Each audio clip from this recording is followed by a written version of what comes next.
I was 12 when I was caught stuffing a loaf of bread into my jacket at the Mill Street grocery. The old man in a gray overcoat behind me spoke softly. "Don't turn around. Put it down." I froze. But he didn't call the police. Instead, he reached into his coat and handed me a thin envelope. "Open this when you're old enough to understand leverage." 17 years later, I finally did, right before walking into the Greyline Foods boardroom. My name is Nora Vale. I am 29. But the memory that defines me is 17 years old, and it always begins with the smell of fresh yeast and the specific ache of cold. It starts in Halewood. Halewood isn't a town people move to.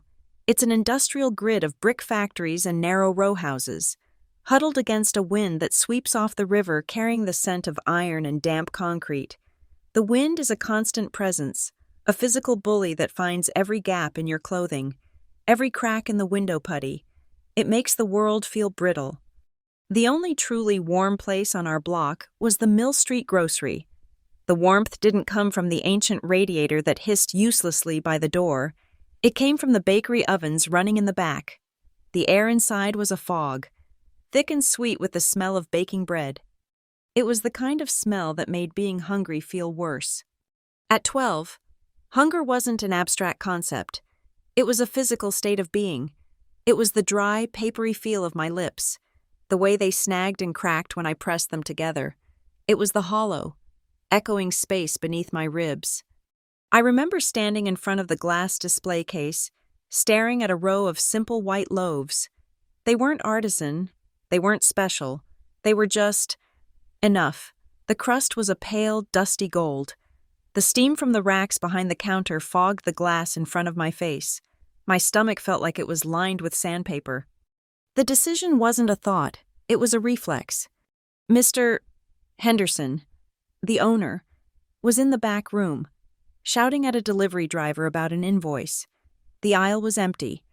My jacket, a hand-me-down, was 2 sizes too big. The loaf at the end of the shelf was still warm. My heart wasn't pounding, not like they say in the movies. It was a tight, compressed thud, a muffled drumbeat against my ribs, heavy and slow. Thud, thud, thud, the sound of a lock clicking into place. I slid the loaf off the shelf. The warmth was shocking, almost a burn against my thin t-shirt as I jammed it under my jacket. I kept my arm pinned stiffly to my side and walked, not too fast, toward the exit. The little bell over the door, meant to be cheerful, felt like a siren waiting to wail. I was 2 feet from the door. "Don't turn around. Put it down." The voice was low, gravelly, and held zero panic. It wasn't a shout. It was a statement of fact, delivered with absolute certainty. I froze, my breath locked in my chest. This was it. The walk of shame back to Mr. Henderson's counter, the inevitable call to my mother, the metallic click of a police station door, the end of everything. "Slowly," the voice said. He was directly behind me. I could smell the expensive wool of his coat, a faint, clean scent of cedar and cold air that was completely alien to Mill Street. I turned, an agonizing, robotic pivot. He was old, maybe 70, thin and impossibly upright. He wore a tailored gray wool overcoat that looked out of place. Impossible. Greyline Foods occupies the top 10 floors of the Riverfront Tower, a monument of steel and smoked glass that glares down at the old brick of Halewood. The lobby doesn't smell of bread. It smells of diluted coffee, industrial cleaning solution, and the faint, anxious perfume of people who are worried about their bonuses. It's a sterile, climate-controlled environment where every surface gleams under recessed lighting, and the only warmth comes from the digital stock ticker scrolling in an endless, silent loop of green and red. My direct superior is Talia Ridge, the Vice President of Human Resources. Talia has a PhD in organizational psychology and a smile that never quite reaches her eyes. She favors sharp, minimalist pantsuits and speaks in a carefully modulated voice that makes suggestions sound like directives.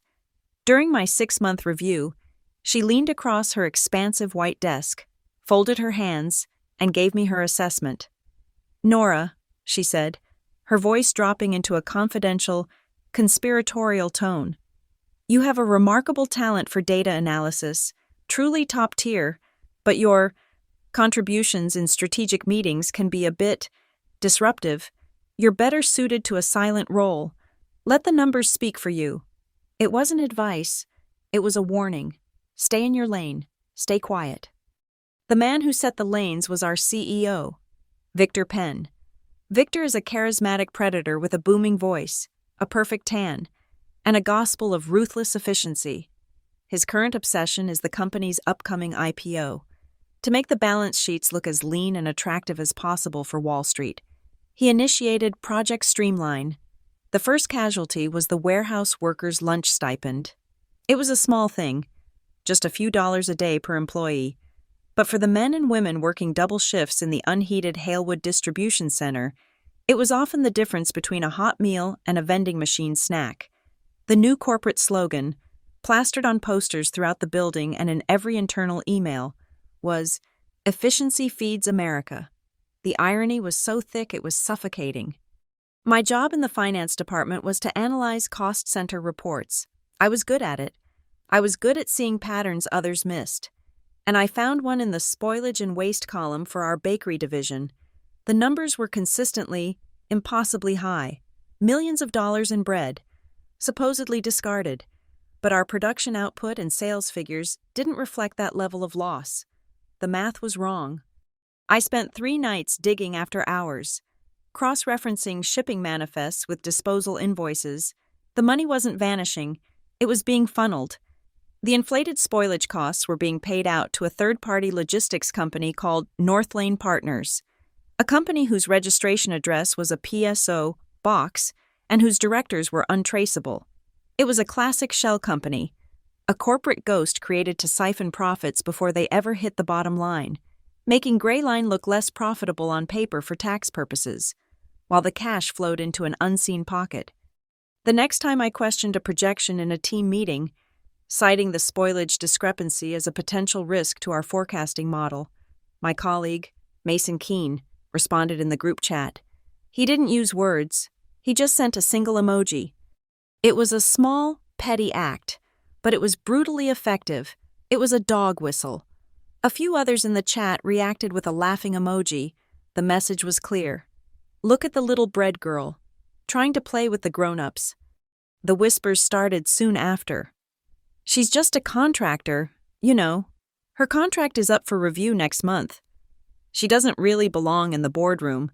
My invitations to key project meetings started getting lost. My emails to senior managers went unanswered. Talia called me into her office for a check-in. "There's a perception, Nora," she began, examining her immaculate manicure, "that you're not a team player, that you're overstepping." The final move came a week later. I tried to log into the financial database to pull the latest quarterlies and was met with a stark red banner. Access denied. I went to it. They were apologetic but firm. New security protocols. Nora, Talia Ridge authorized a restriction on your access pending a departmental review. I was locked out, silenced. They had taken my data, my tools, my voice.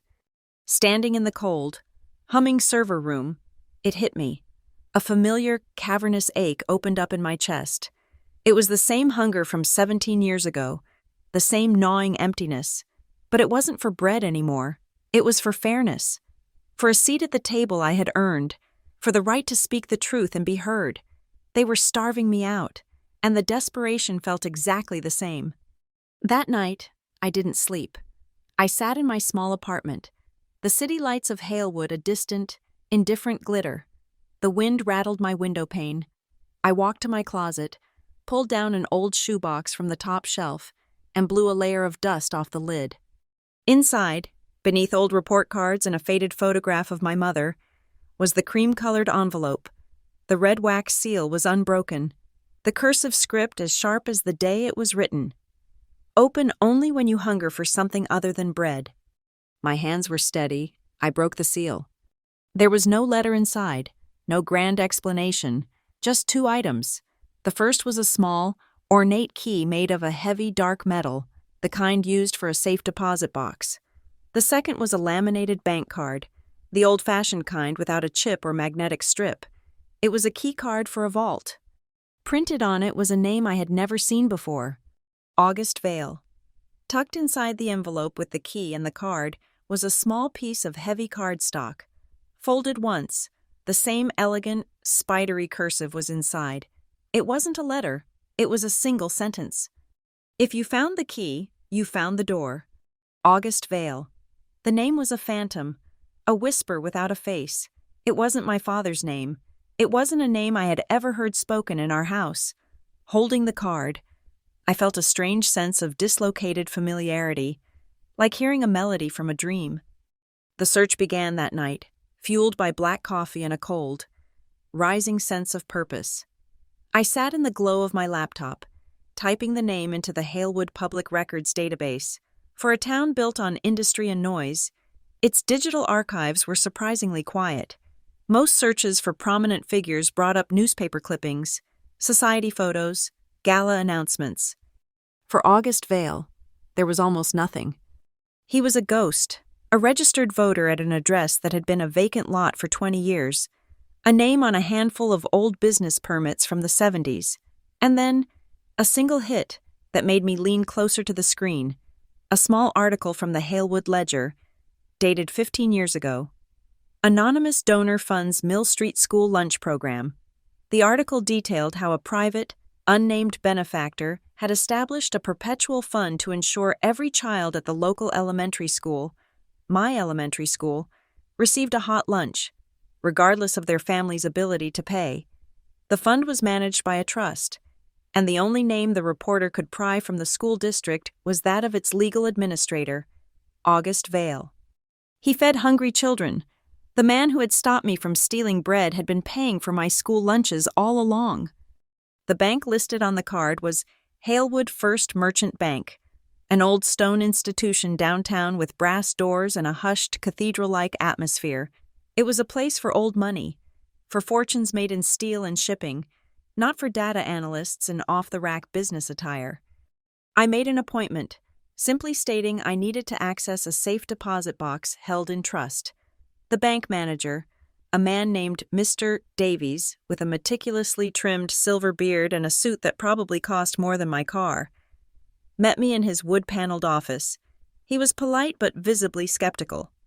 "The account for this box has been dormant for some time," he said, examining the keycard under his desk lamp, "and the access instructions are particular." He looked at me over the top of his glasses. "May I ask your relation to Mr. Vale?" "I'm an associate," I said, the lie feeling smooth and practiced. He led me from the public hall, through a heavy polished steel door, and into the vault. The air instantly grew colder, smelling of chilled metal and old paper. The silence was absolute, broken only by the soft click of his heels on the marble floor. He stopped in front of a wall of polished brass doors, each with a number and 2 keyholes. He located number 317. "The bank holds 1 key," he explained, inserting a long silver key into the left lock and turning it. "The client holds the other. Both are required." He gestured to the open keyhole on the right. My hand was perfectly steady as I inserted the dark, heavy key from the envelope. It slid into the lock with a satisfying, metallic sigh. I turned it. With a deep, resonant clunk, the mechanism disengaged. Mr. Davies pulled open the small door. Inside was a long metal box. He slid it out and carried it to a private viewing room, a small, windowless cubicle with a single table and chair. He placed the box on the table and left, closing the door softly behind him. For a moment, I just stared at it. This was the door. I lifted the lid. The first thing I saw was a slim, leather-bound notebook. Embossed on the cover in small gold letters were the initials A. I opened it. On the first page, in that same familiar script, was another single sentence. "The law of hunger. Don't fight in the kitchen, write the menu." I turned the page, and my breath caught in my throat. Affixed to the inside cover was a document, an original, Founding Shareholder Certificate for Greyline Foods Corporation. It was dated 35 years ago, printed on heavy, watermarked paper. It certified that the bearer, August Vale, was the owner of a block of shares that, while not a controlling interest, was significant. It was a foundational piece of the company, a seat at the oldest, most powerful table. Tucked behind it was a share proxy form, a legal document allowing a shareholder to delegate their voting authority. The line for the proxy holder, the recipient of that power, was blank. My mind was spinning, trying to connect the man in the gray coat to this staggering revelation. I turned back to the notebook, flipping through the pages. They weren't diary entries. They were notes, observations, clippings, a diagram of Greyline's corporate structure, with arrows pointing to vulnerabilities, a list of board members and their known affiliations. And then, a small, faded photograph tucked between two pages. A picture of a young man with a familiar jawline and my father's eyes, holding a baby. My father and me. The old man, the man in the coat, August Vale. He was my grandfather. The story my mother had always told me was vague, shrouded in hurt, a terrible fight between her husband and his father, a disagreement over money, over the future, a slammed door, and then silence. My grandfather had walked out of our lives before I was old enough to form a memory of his face. He vanished, becoming a family myth, a cautionary tale about pride. He hadn't vanished. He had been watching. At the bottom of the box was a small black USB drive and one final, folded note.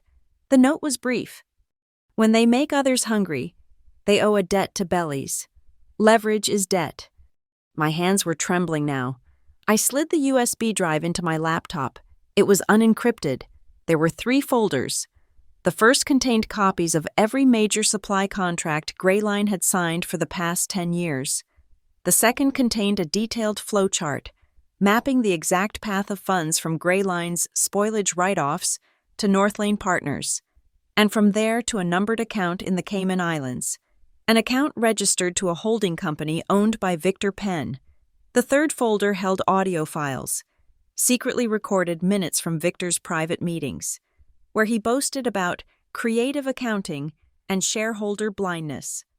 It was a complete, meticulously documented case for grand larceny. I leaned back in the chair, the cold air of the vault seeping into my bones. A wave of stunning, ice-cold clarity washed over me. 17 years ago, that man, my grandfather, hadn't been saving a 12-year-old girl from the consequences of stealing a loaf of bread. He wasn't performing a random act of kindness. He was making an investment. He was arming me. He saw a hunger in me, a desperation he recognized, and decided to give it a target. He had laid out a 17-year-long plan, waiting for the moment when my hunger would evolve from a need for bread to a need for justice. He didn't save me from the police. He was equipping me for an intervention. I took the proxy form and a pen from my bag. The document gave me the temporary, irrevocable power to vote August Vale's entire share block in any single corporate meeting, a single-use weapon. I looked at the blank line, the space waiting for a name, waiting for a menu to be written. I signed it, Nora Vale. The plan unfolded not like a story, but like a spreadsheet. Each action was a cell, each consequence a formula. The objective was clear: execute a hostile takeover of the truth. Step 1. Weaponize the data. I returned to my role as a silent data analyst, but now with a purpose. My access to the main servers was blocked, but I had downloaded months of raw data to a personal drive before they cut me off. It was enough. I built a new spreadsheet from scratch. A clean, undeniable ledger of the theft. Column A. Official daily production volume from the Halewood plant. Column B. Official daily sales figures. Column C. The resulting differential. The legitimate spoilage. Column D. The spoilage figures Victor Penn reported to the board. And finally, Column E. The discrepancy between C and D. A river of red numbers. I cross-referenced it with the payment schedule to Northlane Partners from my grandfather's USB drive. The numbers didn't just rhyme, they were a perfect, damning echo, to the exact dollar, every single day. The phantom spoilage matched the North Lane payments. I saved the file as Audit Final, XLSX. This was the bullet. Step 2. Set the stage. Leverage requires an audience. I couldn't just email the file. It would be dismissed, buried. I needed to present it. I used my remaining, low-level scheduling privileges to book a meeting in one of the smaller auxiliary conference rooms on the 12th floor, a room nobody important ever used. The calendar invitation was a masterpiece of corporate camouflage. Mandatory Q4 workshop. Cross-departmental food safety and contamination protocols. I invited the entire finance department, the heads of logistics, and crucially, Talia Ridge and Victor Penn's executive assistants, marking their attendance as required for regulatory compliance. It was bureaucratic, boring, and therefore invisible. The meeting was set for Friday afternoon, the hour when corporate vigilance is at its lowest. This was the gun. Step 3. Secure the witness. The 12th floor conference room had a small kitchenette counter for coffee service. On it sat a decorative, vintage-style cookie tin, a piece of corporate decor nobody ever touched. During a late night at the office, I walked into the empty room, the city lights painting stripes on the carpet. I opened the tin. Inside, I taped a tiny voice-activated digital recorder to the lid, a high-fidelity piece of equipment from my grandfather's box. I closed it with a soft click. Victor and his inner circle sometimes used this room for informal, off-the-record chats when the main boardrooms were booked. It was a long shot, but my grandfather's notes taught me to account for every variable. This was the insurance policy. Step 4. Gather the human cost. Data is cold. I needed to give the numbers a human face. I found a labor lawyer in Halewood, a woman named Maria Sanchez, whose office was in a cramped brick building a block from the Mill Street grocery. She listened intently as I explained the situation, my voice low and even. I didn't give her the financial data. I just told her about the lunch stipends. She wasn't surprised.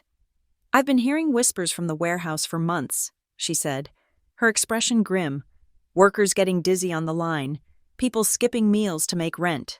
Over the next 2 days, she gathered sworn, notarized affidavits from a dozen former and current Gray Line warehouse employees.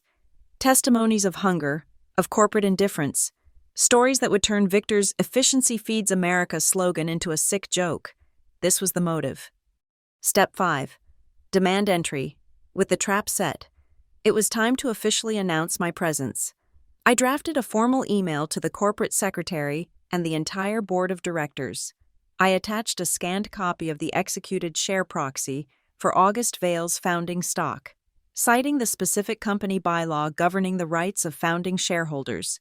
I formally demanded, a speaking slot at the upcoming pre-IPO strategic planning meeting, not the fake workshop, but the real, high-stakes meeting where Victor planned to unveil his triumphant vision to the key investors. I was no longer Nora Vale, data analyst. I was now the official representative of the Vale share block. They could not legally refuse me. This was the key turning in the lock. Step 6. Light the fuse. The corporate battle needed to be fought on 2 fronts. I drove to a public library in the next town over, used a guest computer, and created an anonymous, disposable email address. I sent a single email to the lead investigative reporter at the Halewood Ledger. The subject line was Gray Line IPO. The body of the message was just one sentence. Ask Victor Penn what North Lane Partners does for his company. I hit send and logged out, the digital trail vanishing into the ether. This would start the external pressure, a ticking clock that Victor wouldn't know was there until it was too late. Step 7. Lay the bait. I knew I was being watched. Mason Keene made a point of walking past my desk a dozen times a day, his eyes flicking to my screen. Talia had IT monitoring my every keystroke, so I gave them something to find. I created a flawed version of my spreadsheet, Audit Draft V2X. In this version, I deliberately mismatched some of the dates and inflated a few of the North Lane payment figures. creating small but noticeable errors. It was the kind of mistake a disgruntled, emotional employee would make. I spent an afternoon working on it, then accidentally left it open on my monitor when I went to get coffee. I saw Mason slow his walk, his gaze lingering.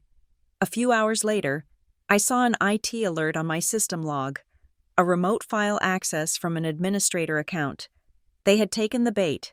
They would prepare to debunk a flawed document, while the real, perfect evidence remained hidden on my encrypted drive. Step 8. The warning shot. My phone buzzed late that night. A text from Talia. It wasn't from her work phone. I know what you're trying to do. You found some incomplete data and you're building a fantasy. Don't bring unauthorized documents to the meeting. You are destroying your career. It was a threat wrapped in concern, a classic Talia Ridge maneuver. It confirmed they had the fake spreadsheet and felt confident they could tear it apart.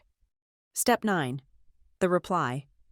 I let her message sit for an hour, then I typed my response. It was short. You'll like how I've organized my files. Step 10. The contingency. Before leaving for the meeting on Friday morning, I stood in my apartment and took a deep breath. Victor and Talia thought they had me cornered. They believed I was a low-level employee with one piece of flawed data. They were preparing for an amateur. They had no idea they were walking into a meticulously planned ambush decades in the making. I reached into my coat pocket. My fingers closed around the cold, heavy metal of the second key from my grandfather's safe deposit box. The backup, the emergency exit. He had taught me the most important rule of leverage, a rule that was now a physical presence in my pocket. Always have a spare door. The main boardroom at Greyline Foods was a glass box on the 48th floor. Cantilevered out over the city, on a clear day, it felt like flying. On this gray, overcast Friday, it felt like being trapped in a cloud. The long, polished mahogany table reflected the dull sky like a dark pool of water.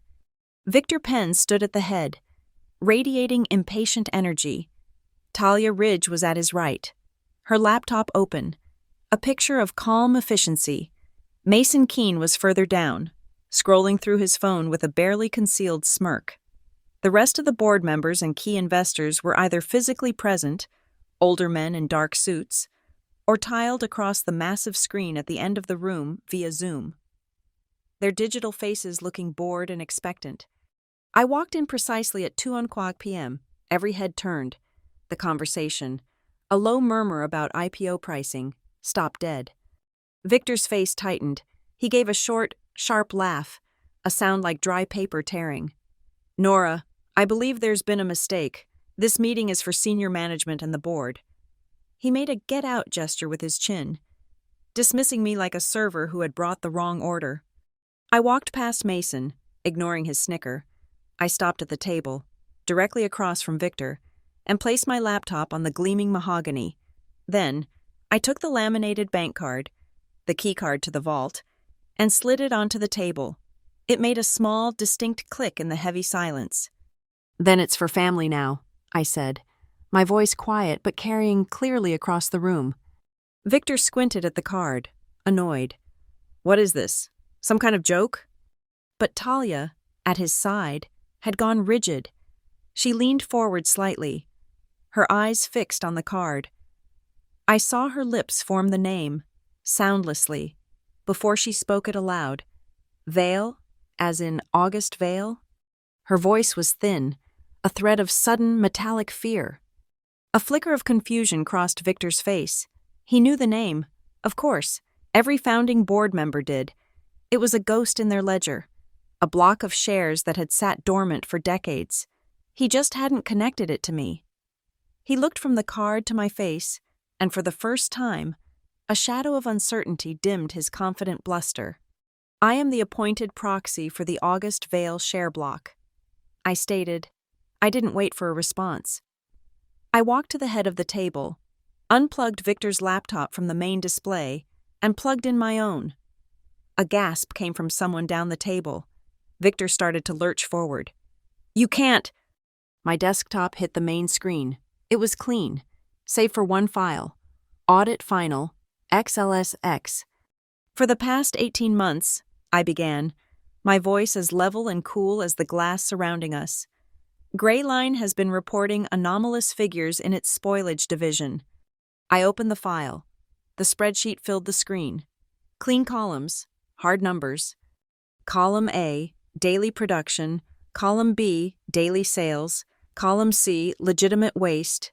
This, I said, clicking my mouse, and a new column, D, lit up in red, is what you reported as waste. Victor, a number inflated, on average, by 40%.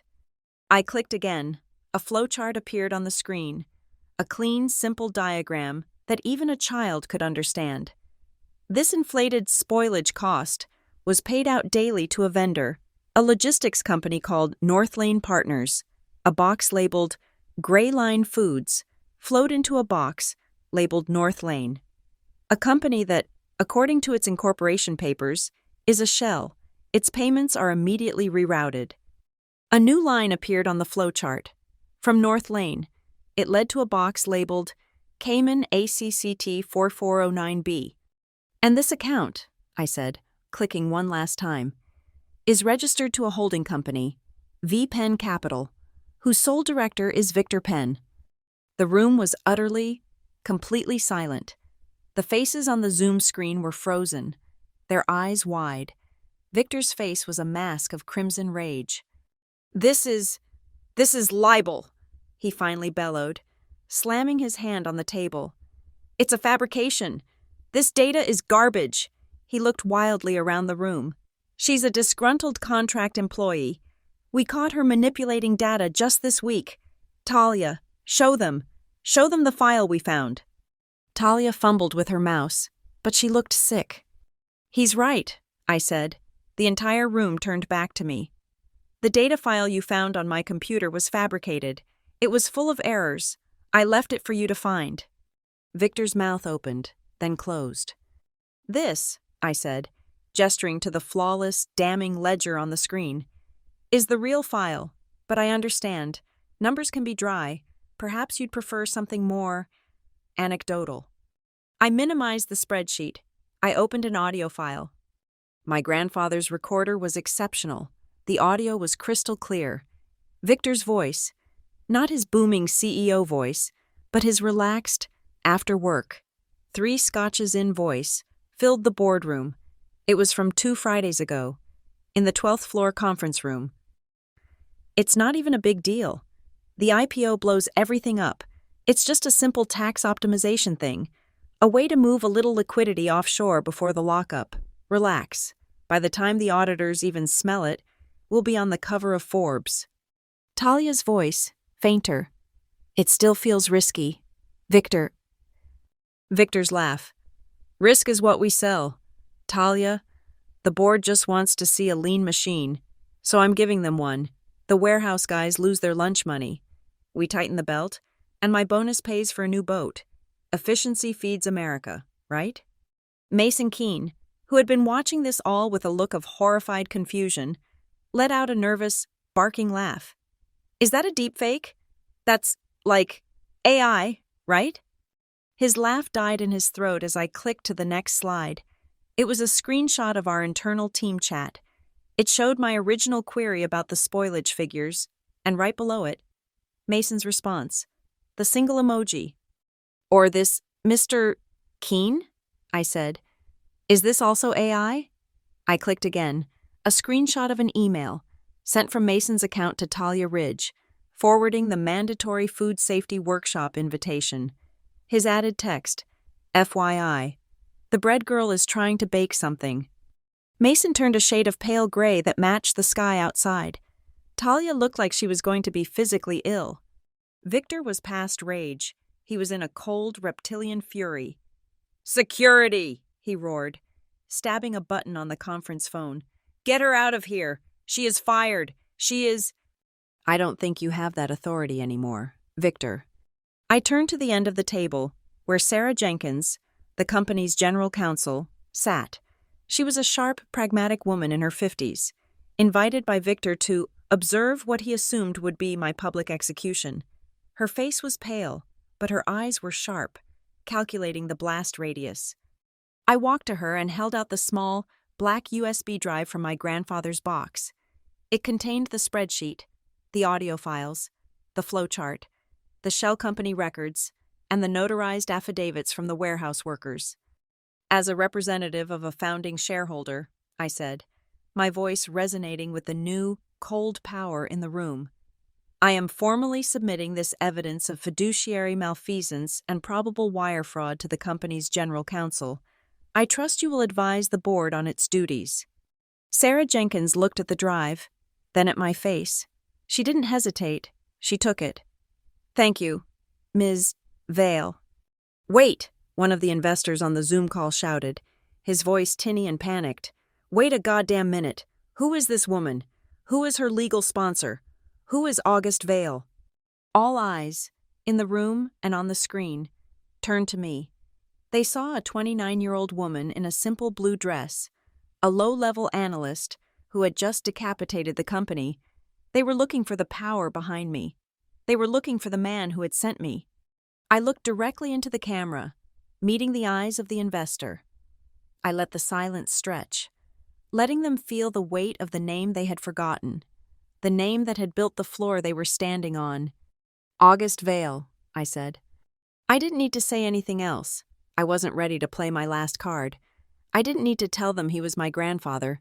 The name itself was leverage enough. In that room. August Vale wasn't a person. He was a founding principal, a ghost with $1 billion vote. And I was his voice. The immediate aftermath was not a victory parade. It was the silent, efficient grinding of a machine pushing back. Before I had even reached my desk, an email notification pinged on my phone. The subject line was stark. Official notice of suspension. It was from Talia Ridge. The body of the email was a masterpiece of corporate legalese, citing unauthorized access of proprietary company data, violation of digital security protocols, and actions detrimental to the company's fiduciary health pending the IPO. I was suspended, effective immediately, without pay, pending a full investigation. My network access was terminated. My digital existence at Greyline Foods had been erased in less than 5 minutes. It was the HR equivalent of a drone strike. Then came Victor's counteroffensive. He didn't send an email. He sent one of the firm's lawyers, a junior associate who looked terrified, to intercept me in the hallway. The young lawyer, clutching a tablet like a shield, recited his lines from memory. Mr. Penn is preparing to file a civil suit against you for slander, defamation, and tortious interference, he stammered. He is also filing a criminal complaint for theft of trade secrets. He advises you to secure legal counsel. It was a declaration of war, delivered by a trembling messenger. The final, public humiliation came at the elevator bank. 2 building security guards, men I'd nodded hello to every morning, were waiting for me. They didn't look me in the eye. Ms. Vale, one of them mumbled, his gaze fixed on my shoes. We need to escort you from the premises, and we'll need your employee ID. Wordlessly, I unclipped the plastic card from my dress, my photo, taken on my first day, smiled back at me, oblivious and hopeful. I placed it in the guard's outstretched hand. He pocketed it without a glance. The elevator ride down was silent. The guards stood on either side of me, their bulk filling the small space. It wasn't aggressive, but it was absolute. I was no longer an employee. I was a threat being neutralized. We walked through the gleaming, cavernous lobby. The stock ticker was still scrolling. A silent, indifferent river of green. Heads turned. Whispers followed me like a wake. I kept my chin up, my gaze fixed on the revolving glass doors, focusing on the simple mechanics of putting one foot in front of the other. As I stepped outside, the city hit me. The sky, which had been a neutral gray from the 48th floor, had opened up. A cold, driving hailwood rain was falling, slanting in the wind, plastering stray leaves to the wet pavement. It was the kind of rain that chills you to the bone. I had no umbrella. I stood on the curb, the rain soaking my hair and the shoulders of my dress, as the security guards watched me from the dry sanctuary of the lobby, the riverfront tower, a monument of glass and steel, seemed to look down at me with cold, pitiless indifference. I had walked in this morning as an analyst. I was walking out as an exile. My phone vibrated in my hand, a frantic buzz against my palm. I thought it might be my mother, but the caller ID was an unknown local number. I answered, my voice hoarse. "Hello? Is this Nora Vale?" a man's voice asked, quick and professional. "My name is David Chen. I'm a reporter with the Halewood Ledger. I received an anonymous tip regarding Gray Line Foods and a company called North Lane Partners.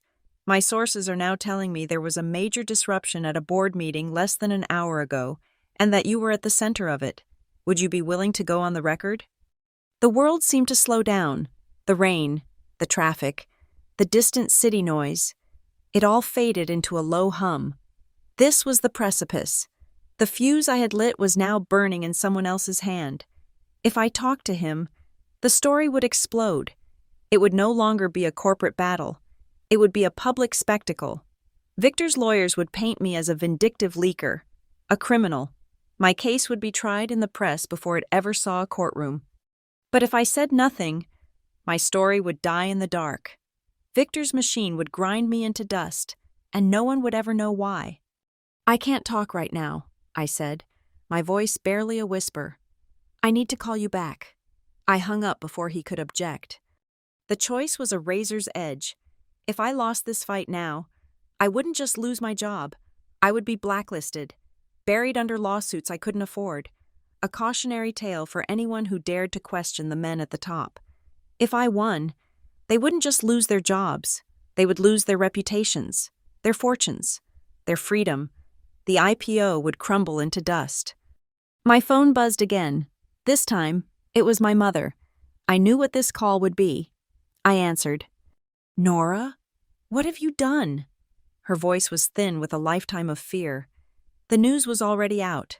A shockwave of rumor and gossip traveling at the speed of light from the boardroom to the wider world. I heard from Carol, whose son works in IT. "Nora, I always told you, you don't poke the bear. You don't make trouble for rich people. They will crush you. Just apologize. Whatever it is, just tell them you're sorry." "I have to go, Mom," I said, my voice flat. "Nora, please." I ended the call. I loved my mother, but her fear was a cage I had spent my entire life trying to escape. I couldn't let it pull me back in now. Shivering in the relentless rain, I made a decision. I hailed a cab. I didn't go home. I gave the driver the address for Halewood First Merchant Bank. Mr.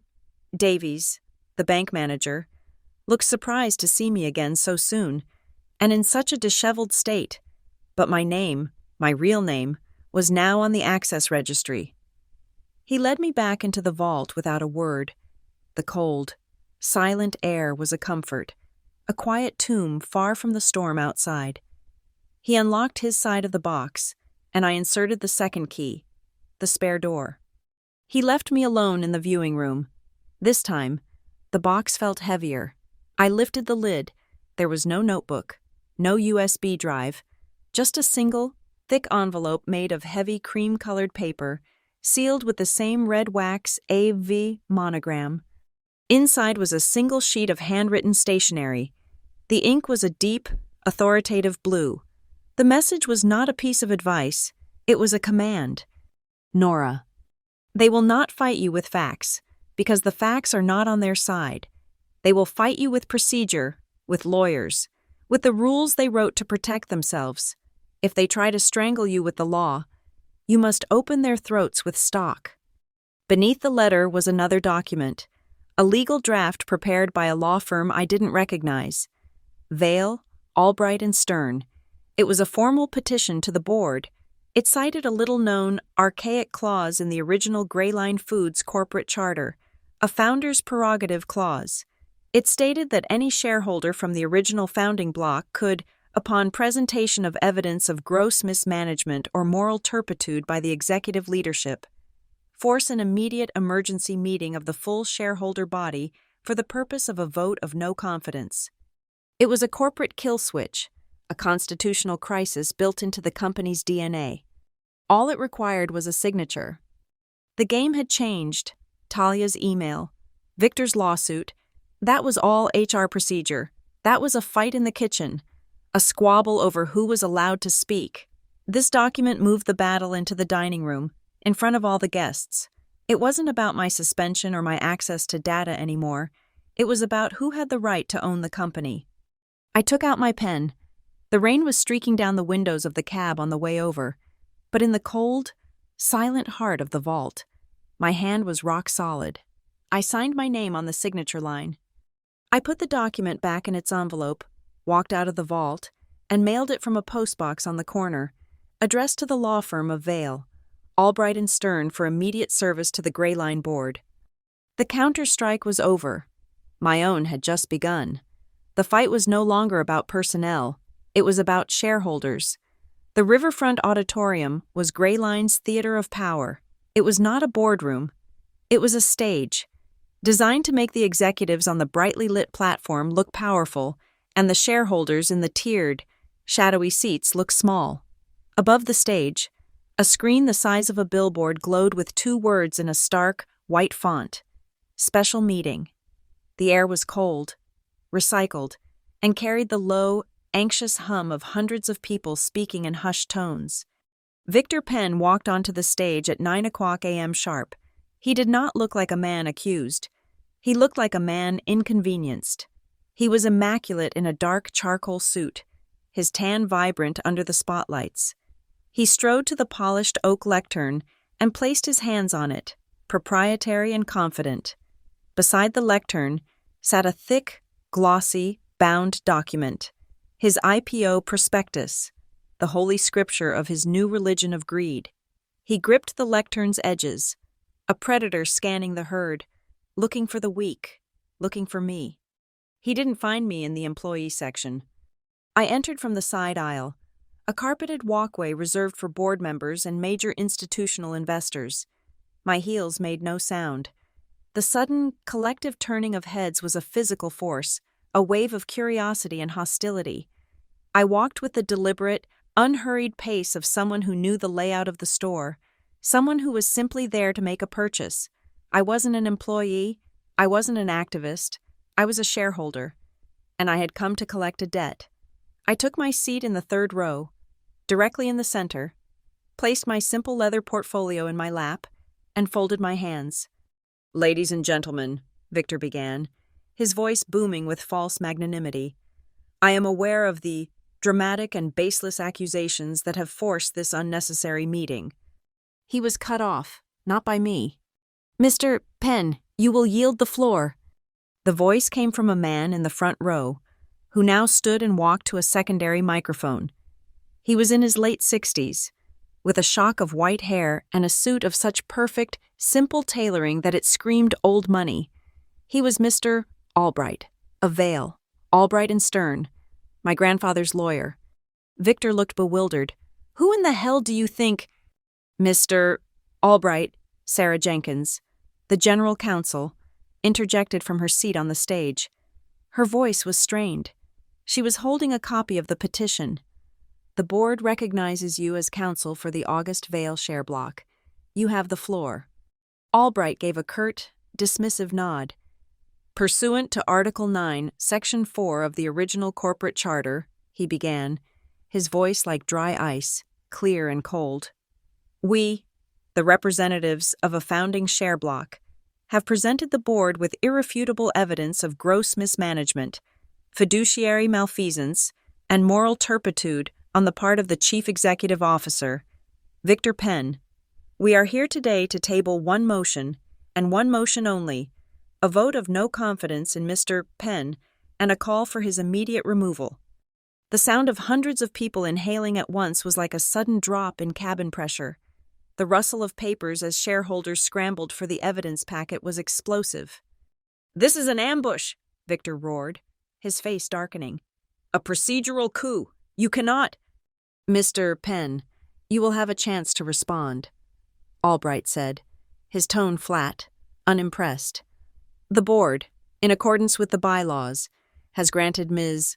Nora Vale, the designated proxy for the Vale shares, 5 minutes to present the basis for this action." Every spotlight, every eye in the room swiveled and locked onto me. I stood. I did not walk to the stage.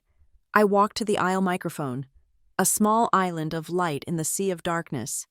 I looked past Victor, past the board, and spoke to the shareholders. "There is no procedure for theft," I said. My voice was calm, amplified, and it filled the room. "For 18 months, our CEO has systematically siphoned millions of dollars from this company. He did this by creating a ghost in the machine, an inflated spoilage budget. That phantom money was paid out to a shell company, North Lane Partners, which he owns. I didn't need to show the spreadsheet. Albright's firm had already distributed it. It was in every hand in the room. The evidence, bank transfers, internal emails, and Mr. Penn's own voice recorded in a private meeting admitting to the creative accounting is in the packet in front of you. But this isn't just about numbers. To hide this theft and make the balance sheets look lean for his IPO, Mr. Penn cut the lunch stipend for the thousands of workers in our Halewood distribution center. He stole their meals to fund his offshore account. He made our own people hungry." "Lies," Victor shouted. "Strategic cuts. Efficiency. We have a duty to our shareholders to maximize profit." "Then I'd like to ask Mr. James Murdoch to stand up," I said, turning my head toward the back row. In the employee shareholder section, a man in his late 50s stood. He was wearing a new, ill-fitting suit, and his hands were visibly shaking, but he held a piece of paper. "My name is James Murdoch," he said, his voice cracking but clear. "I was a shift supervisor at the Halewood warehouse for 22 years. I was fired last month for insubordination after I complained to HR about the cuts." He looked down at his paper. "Mr. Penn talks about efficiency. I want to talk about Maria Estevez, who fainted on the packing line in June because she hadn't eaten in 16 hours. I want to talk about Leo Washington, a diabetic, who had to be hospitalized because he was rationing his food to pay for his medicine after his lunch was taken away. I want to talk about—" He read 5 more names. Each name was a hammer blow, a piece of irrefutable, human data that my spreadsheets could only hint at. The room was deathly quiet. Victor was no longer confident. He was trapped, and he was livid. "This is a circus, a kangaroo court. You've coordinated this. But the public knows nothing. The press knows nothing. This will be handled internally." "On the contrary," I said. At that exact moment, the main screen behind Victor flickered. The special meeting text vanished. It was replaced by the blue and white logo of the Halewood Ledger. An automated video file, embedded in the presentation materials I had sent to the General Counsel, began to play. A local investigative reporter's face filled the screen. Greyline Foods, Halewood's largest employer, is at the center of a massive fraud allegation. The report was devastating. It showed a picture of the mailbox that served as North Lane's headquarters. It played a muffled, just barely audible clip of Victor's voice from the cookie tin recorder. It featured a damning interview with a labor lawyer, Maria Sanchez, detailing the warehouse affidavits. The story, I knew, had just gone live on their website 60 seconds ago. On the stage, Mason Keene, sitting in the front row, frantically opened his own laptop. "I can't stop it," he hissed to Talia. "They've locked me out. It has locked out all admin privileges." I glanced at Talia Ridge. She wasn't watching the screen. She wasn't looking at Victor. Her face was as white as a sheet of paper. She was staring at the red exit sign at the far back of the auditorium, her eyes mapping the quickest, quietest path out of the burning building. The news report ended. The screen went black, a vast, accusing void. Victor was sputtering, his mask of control completely shattered. This is a conspiracy, a criminal attack on this company." Mr. Albright stepped back to the microphone. "The evidence, both financial and moral, has been presented. We will now call the vote. The motion is for the immediate removal of Victor Penn as Chief Executive Officer. Please cast your votes now." The lights in the auditorium came up slightly. The tally began.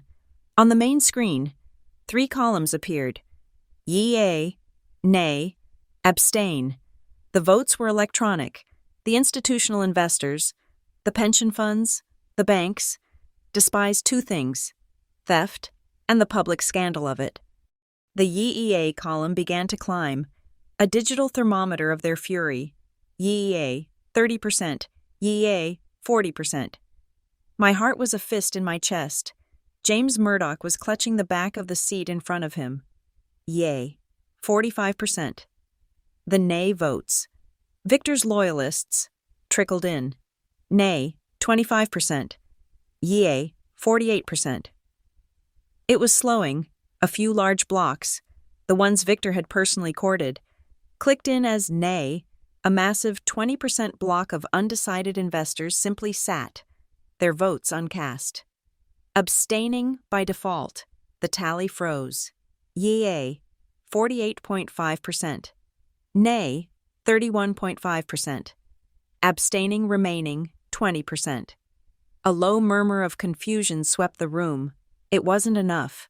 We had a clear majority, but the company bylaws, which Victor himself had helped rewrite, required a 51% supermajority of all outstanding shares, not just of those present.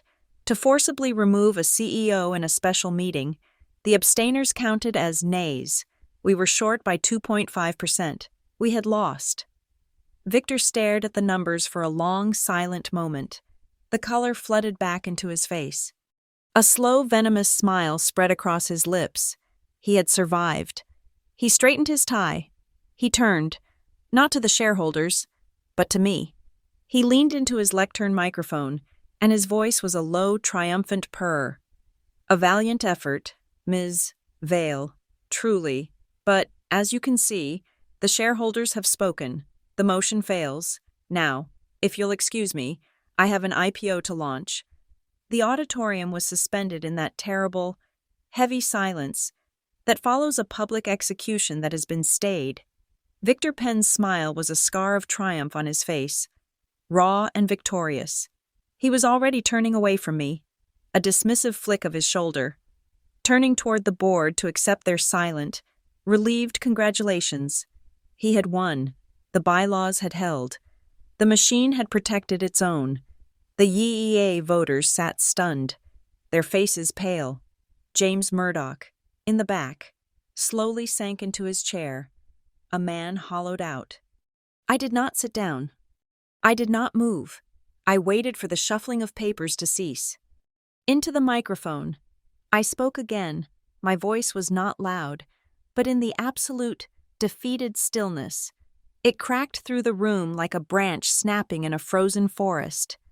There is one more document. Victor froze, his back still half turned to me. He turned his head slowly, his expression one of pure, venomous irritation. What did you say? He scoffed. Your time is over, Ms. Vale.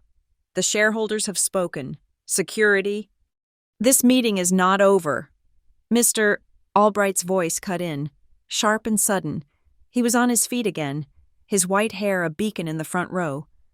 The chair recognizes Ms. Vale for a final point of order relating to the proxy. Every head in the room, which had begun to turn toward the exits, snapped back to me. The flicker of hope in James Murdoch's face was so faint it was painful to watch. I reached into the simple leather portfolio in my lap, the one that had held my laptop.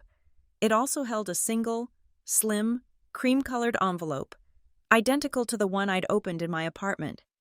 It was the final piece of my grandfather's plan.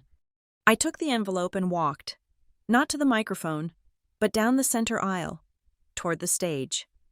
I walked with the same calm, deliberate pace I had used to enter the room. I walked past the shareholders who had voted nay.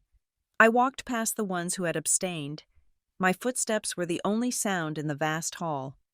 I reached the small table where the general counsel, Sarah Jenkins, sat with the corporate secretary, their faces grim and procedural. Victor Penn is correct, I said, my voice carrying as I walked, clear and steady. The vote failed. I reached the table. Victor was watching me now, a cat watching a mouse that had inexplicably risen from the dead. The 48.5% was not enough to meet the 51% supermajority required for a standard removal. I placed the sealed envelope on the table in front of Sarah Jenkins. However, I continued, my voice gaining a cold, hard edge, the bylaws he quoted do not account for Article 10, Section 2, the Founders' Covenant. This was a new term. I could hear the rustle of lawyers in the audience frantically whispering, scrolling through digital copies of the charter on their tablets. Article 10 is a conditional, springing transfer of authority, I said, loud enough for the entire room to hear. It states that in the event a chief executive officer is found by the board's counsel, I nodded respectfully at Sarah Jenkins, to have engaged in actions of moral turpitude resulting in material and reputational damage to the company, a specific block of founding shares is immediately activated. I paused, letting the words sink in. The full voting rights of those shares, Mr. Penn, are temporarily and irrevocably transferred to a single, pre-designated heir. Sarah Jenkins, her face a neutral mask, picked up the envelope. It was sealed with the same red A.V. wax. She used a silver letter opener to slit the seal with a faint shing. She pulled out a 2-page document, heavily notarized, with the deep blue ink signature of August Vale at the bottom, witnessed by Albright's entire firm. She read the first page silently. Her eyes, cool and professional, widened, just slightly. She read the second page. Then, very slowly, she looked up. Not at Victor, not at the board, but directly at me. "This," she said, her voice shaking almost imperceptibly as she turned on her microphone. "This is a duly executed conditional proxy transfer. It transfers the full voting rights of the August Vale share block upon a finding of moral turpitude to a designated heir." "And who is that heir?" Victor snapped, his voice tight, the confidence finally breaking. "August Vale is a ghost. He's dead. This is a legal maneuver. It's meaningless." "The designated heir," Sarah Jenkins said, her voice cutting through his, holding up the second page for the corporate secretary to see, "is Nora Vale." If the first revelation had been a gasp, this was a roar. The quiet, polite hum of the auditorium exploded into chaos. It was a cacophony of shouts, of investors yelling at their phones, of the frantic, rushing sound of hundreds of people all talking at once. The room's temperature seemed to rise by 20 degrees. It was the sound August's note had described, the rush of air from a convection oven fan, a dry, violent heat. Violent. Victor's face was no longer red. It was a waxy, bloodless white. He looked at me, and for the first time, what I saw in his eyes wasn't anger or confidence. It was pure, animal fear. "This is a farce," he roared, pounding his fist on the lectern. The microphone shrieked with feedback. "A complete and utter sham. You can't be serious. A secret, magic document? This is illegal. I will have this entire meeting invalidated. I will sue every one of you." I walked back to the aisle microphone. I stood in the small pool of light, the chaos swirling around me like a storm. I waited. I waited until the noise died down, until every eye was on me, waiting for my response. I looked past Victor, at the bright, blinding spotlight above the stage, the one that had been meant to illuminate his triumph. "It's not a farce, Victor," I said, my voice cutting through the remaining chatter, as cold and clear as the vault air. "It's not a secret." I lowered my gaze and locked my eyes with his. "It's the new menu." "Mr. Albright stepped up to his own mic, a figure of absolute calm. "Ms.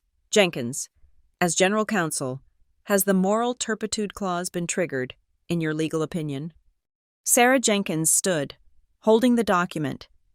She looked at Victor, her expression one of professional, surgical regret. Then she looked at the shareholders. Given the evidence presented today, the verified financial documents, the sworn affidavits, and the audio recording of Mr. Penn admitting to his actions, it is the opinion of the General Counsel's office that the conditions of Article 10, Section 2, have been unequivocally met. The transfer is valid. A gavel hammered down, so loud it was like a gunshot. It was the chairman of the board, an old money investor who had been silent until now. Order! Order! The finding is affirmed. The voting rights of the August Vale share block are hereby temporarily transferred to Ms. Nora Vale for the duration of this meeting and for this motion only. The polls for the vote on the removal of Victor Penn are reopened. Ms. Vale, you have the floor.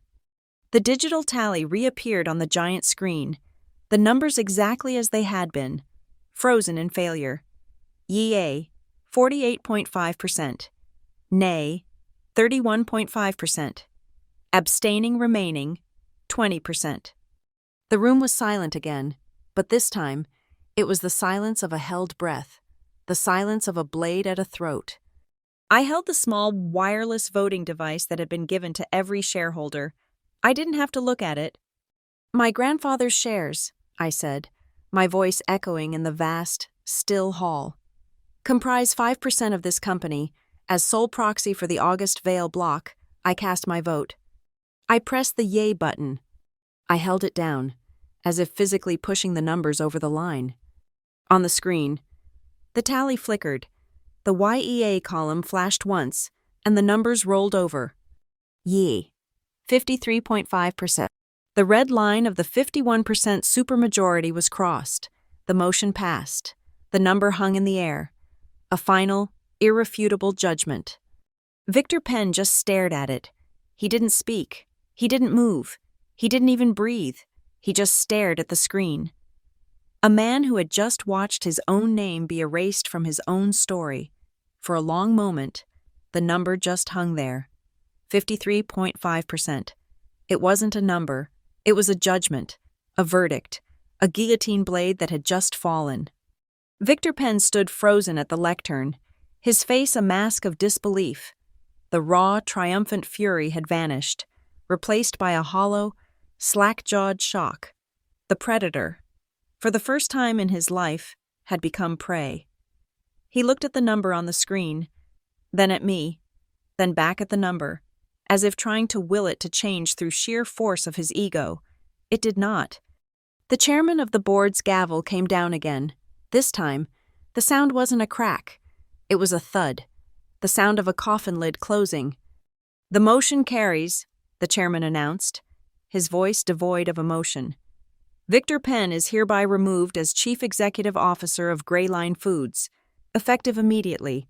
Security will escort Mr. Penn from the premises. The chaos that erupted was different this time. It wasn't the sound of confusion. It was the sound of a dam breaking. A roar went up from the employee section in the back. Reporters, who had been held outside, suddenly flooded the side aisles, their cameras held high, the flashes beginning to strobe like lightning. 2 security guards, the same ones who would have thrown me out an hour ago, walked onto the stage. They moved with a quiet, professional finality. They did not touch Victor. They simply stood on either side of him. One of them gestured discreetly toward the side exit. Victor looked at them, then at the sea of flashing lights and accusing faces. His reign was over. He had been rendered obsolete in his own cathedral. He didn't speak. He didn't rage. He simply turned, his movements stiff and robotic, and walked off the stage between the 2 guards, a deposed king being led from his court. The relentless click, click, click of the cameras was the only sound that followed him out. I did not watch him go. My focus was on the living, on the wounded company left bleeding on the floor. I stepped back to the aisle microphone. The roar of the crowd subsided into an expectant hush. They had torn down the old regime. Now they were waiting to see what would rise in its place. The board will immediately form a search committee for a permanent CEO, I announced, my voice ringing with an authority that felt both new and ancient. In the interim, however, this company requires leadership, effective immediately. I am appointing Arthur Vance, our current head of operations, as acting chief executive officer. A man in his 60s, with a kind, weary face and the rumpled suit of someone who spent more time on factory floors than in boardrooms, looked up in shock from the second row. He was the executive who had written 3 separate internal memos protesting the lunch stipend cuts. memos that Talia Ridge had systematically buried. "Mr. Vance?" I said, looking directly at him. "You have spent 30 years ensuring our products are made and delivered. You understand that this company is not a stock ticker. It is a bakery. It is a supply chain. It is people. Will you accept?" Arthur Vance slowly got to his feet. He looked at the board, then at the shareholders, then at me. "I will," he said, his voice thick with emotion. "I will." "Good," I said. "Then let's get to work. Your first official duty as acting CEO will be to co-sign 3 directives with me as the representative of the Vale share block." I held up a single finger. 1. The employee lunch stipend is reinstated. Effective this morning, it will never be categorized as a discretionary expense again. Another roar from the back of the room. I held up a second finger. 2. We have a debt to pay. This company will calculate and issue back pay to every single warehouse and logistics employee for every meal stipend they were denied. We will pay what is owed. James Murdoch, the fired supervisor, was openly weeping, his face in his hands. And 3. I held up a third finger, my voice dropping slightly, becoming more personal. This company was born on Mill Street, in a small grocery that smelled of bread. We will not forget where we came from. We are establishing the Mill Street Meals Fund, 2% of all quarterly corporate profits, before executive bonuses are calculated, will be permanently allocated to this fund, to be managed by an independent employee board, to ensure no one who works for Gray Line Foods ever has to choose between a meal and a bill again. The applause was thunderous, a physical wave of sound that washed over the stage. In the midst of it, I saw Mason Keene slip out of his seat and make his way to a secondary microphone. He looked pale and desperate, a man trying to outrun a tsunami.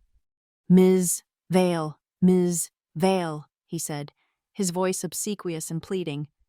"On behalf of the entire finance department, I want to publicly apologize. We were misled. We were operating on incorrect data provided by Mr. Penn, the emoji. It was a terrible, thoughtless joke. I am so deeply sorry." I didn't even look at him. "Mr. Albright," I said into my microphone, my voice cutting through his pathetic apology, "please advise the board on the next agenda item." Albright stepped forward.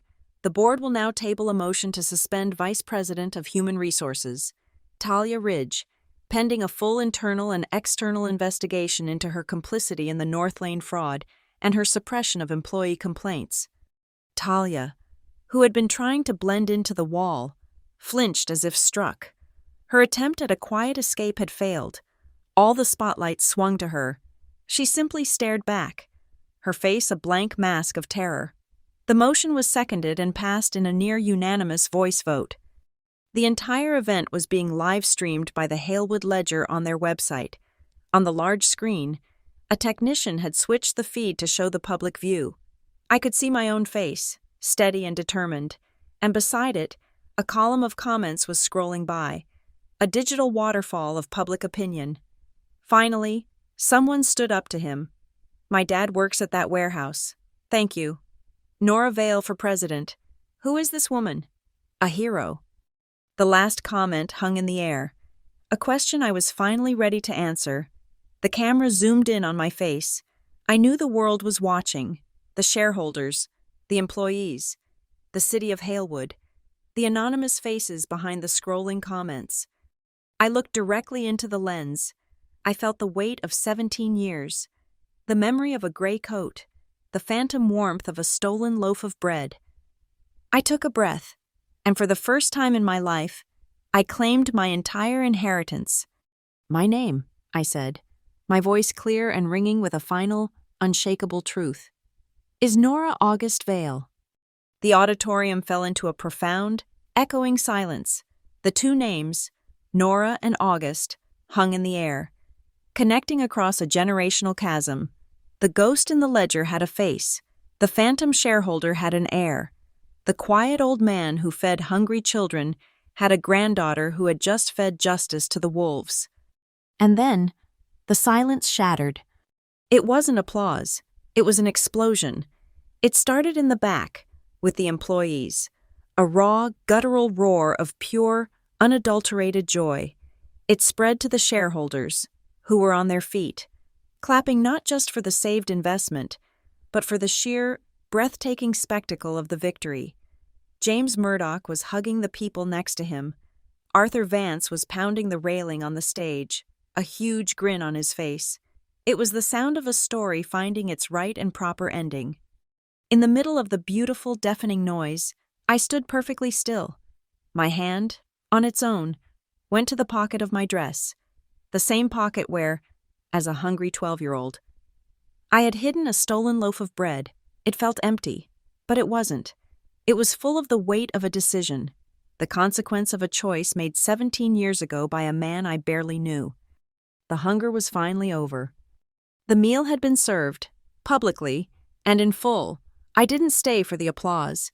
I didn't wait for the handshakes, the backpats, or the inevitable, fawning questions from the press, the noise, the chaos, the raw, explosive catharsis in that room. It wasn't for me, it was for them. It was the sound of a fever breaking. My work was done. I slipped out a side door while the pandemonium was at its peak, a ghost leaving her own haunting. No one noticed. I walked down 48 flights of stairs. The emergency exit, a concrete spiral of silence, the rhythmic thump, thump, thump of my heels, the only sound. It was a slow, deliberate descent, unwinding the tension in my spine with every step. By the time I reached the ground floor and pushed the heavy steel door open into a service alley, the rain had stopped. The air was washed clean, cold and sharp in my lungs. I walked away from the riverfront tower without looking back. My feet, moving on their own memory, carried me through the damp streets of Halewood, away from the district of glass and steel, and back toward the familiar landscape of brick and iron. The 10-block walk was a journey back in time. And it ended, as I knew it would, on the corner of Mill Street. The grocery store was still there. The green paint on the sign was a little more faded, the windows a little grimier, but it was the same, and from the open door, the same impossible, heartbreaking smell drifted out into the cold afternoon air, the smell of fresh yeast, of warm, baking bread. It was the smell of my childhood hunger, the smell of my grandfather's first lesson. I pushed open the door. The little bell above it gave a cheerful, tinny jingle. An older, stooped man I didn't recognize was behind the counter. The glass display case was the same. The racks behind it were the same, and the simple, dusty gold loaves were the same. I picked up two. They were still warm, the heat seeping through the thin paper bags. I carried them to the counter. "Just these?" the man asked, his voice a gravelly rasp. "Just these," I said. I paid with cash. I walked back outside and stood on the worn concrete stoop for a moment. Then, I took one of the loaves and placed it on the step, right by the door. From my portfolio, I took a small, blank note card and my pen. I wrote a single line, then tucked the card under the loaf, weighing it down. For the next kid who thinks they only have two choices. My phone buzzed in my pocket. It was Mr. Albright. "Nora," he said, his voice crackling with high energy. "A historic day. Truly. The press is going wild. They want a statement. They want to know about August. They want to tell his story." I looked from the loaf on the step to the gray sky above. I thought of a man in an expensive wool coat. A man who saw a hungry child and chose to arm her instead of pitying her. "No," I said, my voice quiet but firm. "He already told his story." I don't understand," Albright said. "He told it with the coat," I said, and I hung up. I turned and walked away from the store, toward the river. The wind was coming up again, cold and sharp, carrying the scent of iron and water. It whipped my hair across my face, but I didn't feel the chill. I opened the second bag of bread. I broke off a piece of the crust. It was still warm in the center. I lifted it to my lips and took a bite. The taste was simple: flour, water, yeast, salt, the taste of survival. I chewed slowly, deliberately. The act was not a celebration. It was a final accounting. It was the taste of a debt being paid in full. There was no need for another speech. There was no cathartic reunion waiting for me. There was no grand cinematic embrace. The ending was not a banquet. It was this, a single, quiet mouthful of bread, earned and paid for. I stopped at the riverfront promenade and looked across the water. The Gray Line Foods tower dominated the skyline, a shard of dark glass reflecting the bruised sky. It no longer looked like a fortress. It just looked like a building, an office, a place where bread was accounted for. I looked at the immense, silent tower, and I said the words out loud, but only loud enough for the river wind and for myself to hear. The hunger ends here. The camera, in my mind, pulls back.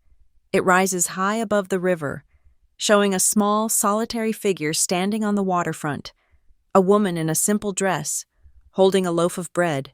Behind her, the warm, humble brick of an old town. In front of her, reflected in the dark water, the cold, gleaming glass of the new one.